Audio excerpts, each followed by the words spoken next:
కర్నూలు జిల్లా ఆలూరు నియోజకవర్గ Congress party incharge మరియు కాంగ్రెస్ పార్టీ తరఫున 2024లో అసెంబ్లీ అభ్యర్థిగా పోటీ చేసిన వ్యక్తి మరియు రాయలసీమ ఎంఆర్పిఎస్ అధ్యక్షుడిగా నడుస్తున్న లక్ష్మీనారాయణ గారిని ప్రత్యర్థులు దారి కాల్చి చంపడం దుర్మార్గమైన విషయం.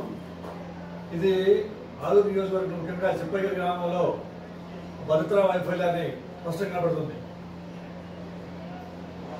దాంతోపాటు 2019 నుంచి 2024 దాకా వైసీపీ నాయకులు జగన్మోహన్ రెడ్డి ప్రభుత్వం ప్రతిపక్ష నాయకులు ఎట్లా హింసిస్తూ చంపుతూ పోతుందో, ప్రతిపక్ష నాయకులు మాట్లాడే మాటలు ప్రశ్నించిన వాళ్ళని ఎట్లా జైల్లో పెడుతుందో ప్రస్తుతం ఉన్న టీడీ ప్రభుత్వం అదే ద్వారా పోతుంది.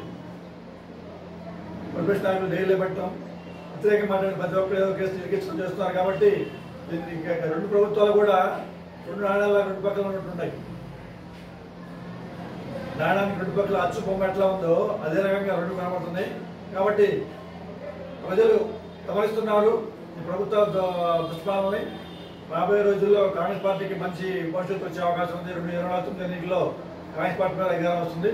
దాంతోపాటు లక్ష్మీనారాయణ గారి హత్యకు సంబంధించిన వారిని గట్టిగా విచారించి న్యాయం చేయాలని, వాడిని అరెస్ట్ చేసి వైద్యంగా ఉద్యపాలు కూర్చున్నాం. ఎందుకంటే స్పష్టంగా కనబడుతుంది టీడీపీ వాళ్ళు చేసిన హత్య కనబడుతుంది. టీడీపీ వాళ్ళంటే ప్రభుత్వమే, లక్ష్మీనారాయణ గారి హత్య ప్రభుత్వ హత్య మాత్రమే. కాబట్టి వాళ్ళ ఇంట్లో ఇంటి ముందు కాపలా 2 కానిస్టేబుల్ ఉన్నా కూడా హత్య ఏంటంటే ఎంత దుర్మార్గమైన విషయం చెప్పాలి. మనకి భద్రతా వైఫల్యం అంత దారుణంగా ఉందో తెలుసుకోవచ్చు.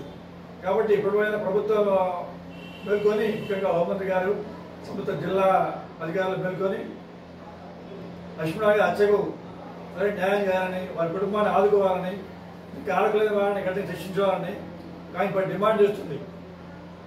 జోహార్ లక్ష్మీనారాయణ గారు, జోహార్ లక్ష్మీనారాయణ గారు, జోహార్.